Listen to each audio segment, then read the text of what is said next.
So I could drink just like the next guy. I could drink anybody under the table and next day feel fabulous. I was drinking every day. I started to drink in the mornings. I was starting to be sick in the mornings. They called him the quiet one. While Barry led with his commanding presence and Robin carried that sharp edge of defiance, Maurice Gibb was the glue, the multi-instrumentalist who kept the Bee Gees together when everything else seemed ready to collapse. But behind the music, Maurice's own life was filled with turbulence. He lived through one failed marriage. He fell into addiction, and even after finding love again, he faced whispers. Whispers that his drinking, his jealousy, and his demons threatened to destroy the very thing he cherished most, his marriage. So here's the question that haunted Maurice Gibb until his final days. Did his battle with addiction cost him the stability he craved at home? Because while the rumors suggested chaos, arguments, temptation, and even talk of divorce, the truth is more complicated and far more human. At the center of it all was Yvonne Spenceley, the woman who would become Maurice's second wife. A woman who, despite it all, stood by him in his darkest moments, and who, after his death, protected his memory fiercely. But to understand their story, you have to go back to when Maurice first learned what it meant to love and to lose. Before we go further, make sure you're subscribed to RetroWaves. This is where we dive into the hidden heartbreaks, the untold truths, and the moments behind the music that defined an era. If you're ready for the truth about Maurice Gibb's marriage and the rumors that haunted him, let's begin. Maurice's first marriage was as glamorous as it was doomed. In February 1969, at the height of Bee Gees mania, Maurice married Scottish singer Lulu. To the outside world, it looked like a perfect pairing. Two young stars, both at the peak of their careers, united by music and love. But even as the cameras flashed and fans swooned, trouble brewed behind the scenes. Lulu later admitted that their careers and lifestyles clashed from the start. Maurice's growing dependence on alcohol only made things worse. By 1973, their marriage collapsed. The divorce was public, painful, and humiliating. For Maurice, it left a scar, a deep sense of failure, both as a husband and as a man. And this failure would linger, because while Maurice would find love again, he carried the weight of that broken marriage into every relationship afterward. In 1975, just 2 years after his divorce, Maurice met Yvonne Spenceley. She wasn't a pop star. She wasn't famous. She wasn't part of the showbiz world. And maybe that was exactly what Maurice needed. Yvonne was steady. She was private. She wasn't dazzled by the lights of fame. She wanted a family, not headlines.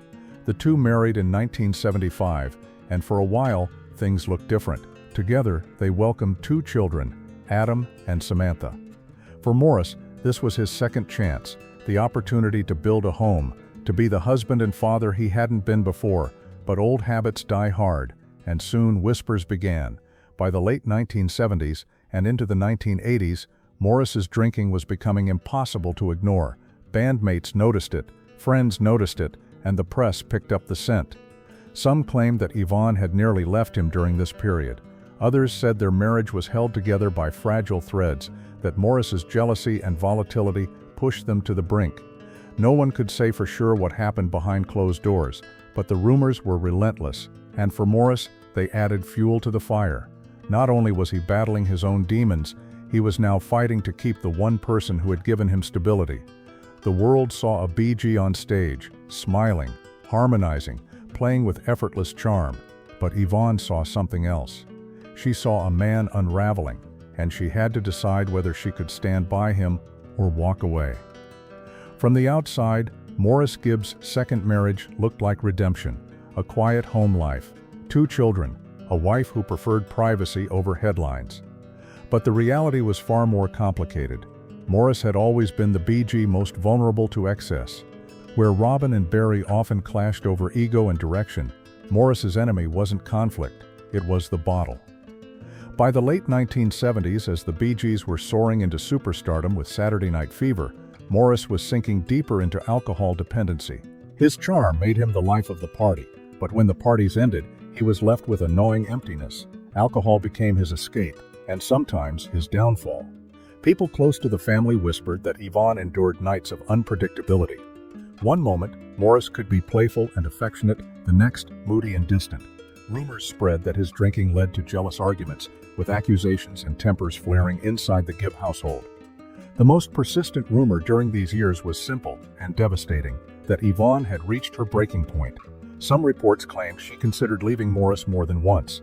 Friends suggested she confided in them about the strain, about feeling like she was raising their children alone while Maurice wrestled with his demons, and yet she stayed.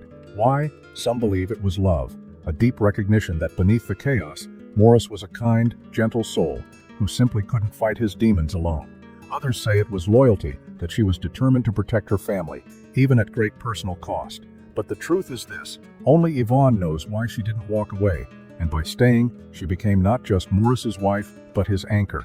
It didn't help that Maurice's career often placed him in the background. Barry's falsetto became the defining sound of the Bee Gees. Robin's distinctive voice gave the group its edge. And Maurice, he was the multi-instrumentalist, the arranger, the glue, essential, but rarely in the spotlight.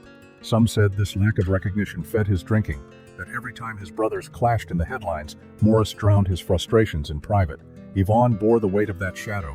While the world adored the Bee Gees, she was left to navigate the storms of their forgotten member, a man who often seemed invisible, even within his own band. By the mid-1980s, things reached a tipping point. Maurice's drinking wasn't just affecting his marriage, it was threatening his health and career. It was during this period that Yvonne reportedly gave him an ultimatum. While details remained private, those close to the couple suggested that she drew a line. If he didn't get help, she couldn't keep the family together. And remarkably, Maurice listened. Unlike so many rock stars who never found their way out, Maurice began the long road to sobriety.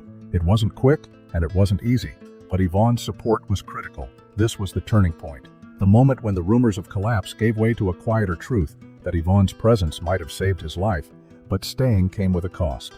Living with addiction takes its toll, even on the strongest partners. Yvonne rarely spoke publicly about her marriage, but silence doesn't mean absence of pain. The rumors continued. That trust between them was fragile, that jealousy still lingered, that even in sobriety the scars of those years remained. And yet, when Maurice appeared in interviews during the 1990s, he often credited Yvonne with being his rock. His marriage had endured. Not perfectly, not without pain, but enduring nonetheless. For fans, it became a quiet testament that behind the stage lights, one woman had stood in the shadows, keeping the family together while the music played on. And this left one question that never truly went away. Would Maurice have survived without Yvonne? Because while rumors painted her as long-suffering, the truth may be far simpler. Yvonne wasn't just Maurice's wife, she was his lifeline. And as the years wore on, as the Bee Gees reinvented themselves again and again, that bond forged in chaos, tested in addiction, would prove to be unbreakable. But of course, the story doesn't end there, because while their marriage survived the storms of addiction, tragedy would come in another form. And when it did, Yvonne's loyalty would be tested in a way no one could have imagined. By the 1990s, the Bee Gees had reinvented themselves yet again. From 1960s pop idols to disco kings of the 1970s to global icons recognized across generations, they had survived every wave of backlash and every shift in musical fashion. And at the heart of their resilience was the quiet presence of Maurice Gibb. But this time, he wasn't just surviving in the band, he was surviving at home too. Maurice had finally taken sobriety seriously.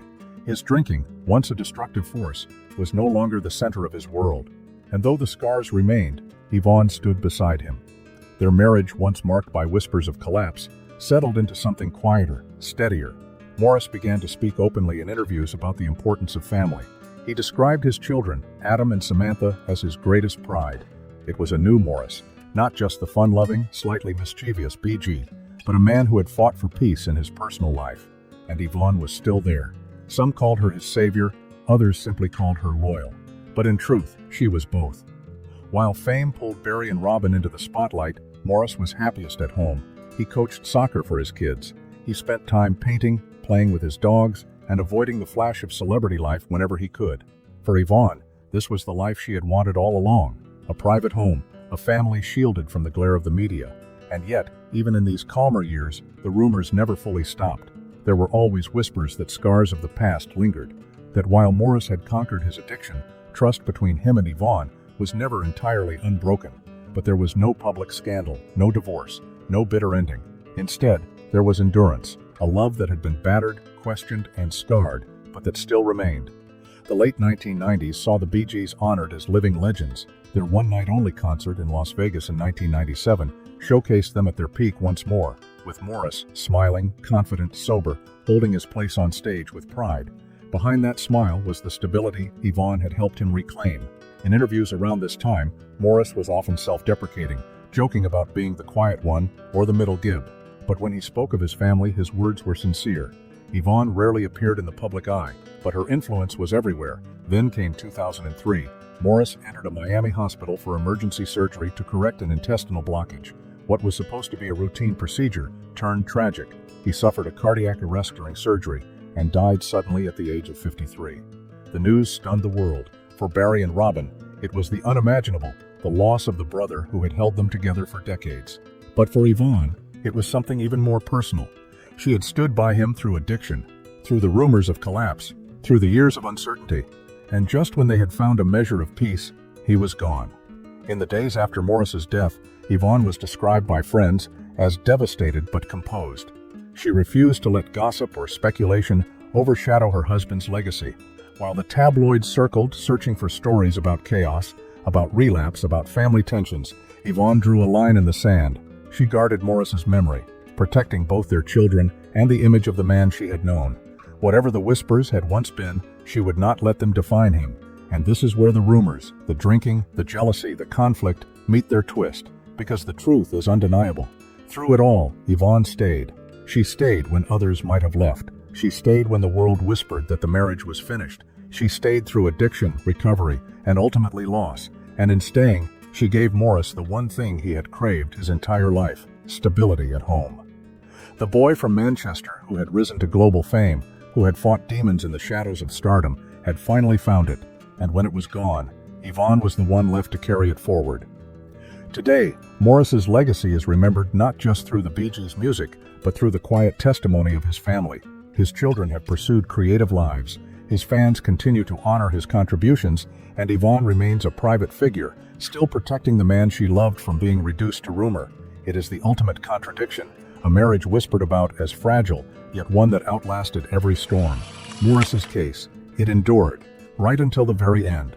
The story of Maurice Gibb's marriage to Yvonne Spenceley has always been told in whispers. Some said it was chaos behind closed doors.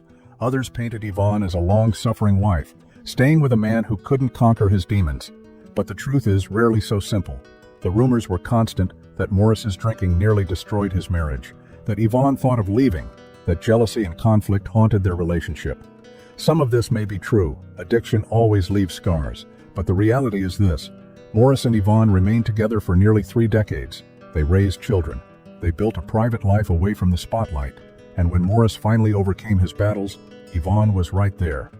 The rumors gave the world drama. The truth gave Maurice stability.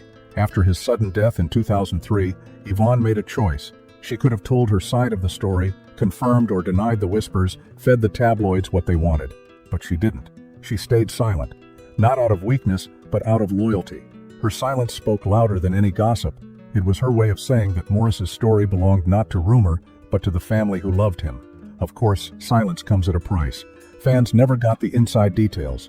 Biographers were left guessing, and the whispers have survived precisely because Yvonne never chased them away. But maybe that was her intention all along, because to her, protecting Maurice's dignity mattered more than clearing her own name. And in doing so, she preserved the memory of a man who was more than the headlines, more than the rumors, more than the chaos. So what does Maurice's marriage truly reveal? That addiction may have marked him, but it did not define him. That whispers of conflict may have followed him, but loyalty endured louder. That love, fragile as it may seem, can outlast even the darkest storms. Maurice Gibb was a musician, a brother, a father, but in the end, he was also a husband, one who, despite his struggles, held on to the marriage that many said could not survive. And Yvonne was not just his wife, she was his witness, his anchor, and his defender. The truth about Maurice Gibb's marriage isn't found in gossip columns or tabloid rumors. It's found in the silence Yvonne kept. It's found in the way she chose loyalty over spectacle, and it's found in the fact that despite everything, she was still there at the end and beyond. Because love doesn't erase chaos, it doesn't erase scars, but sometimes it endures anyway. And that was Maurice Gibb's truth. If this story moved you, remember, RetroWaves is where we uncover the hidden heartbreaks and untold truths behind the legends of music. So subscribe, join us, and stay with us as we bring you the stories the world forgot, but the music will never let us forget.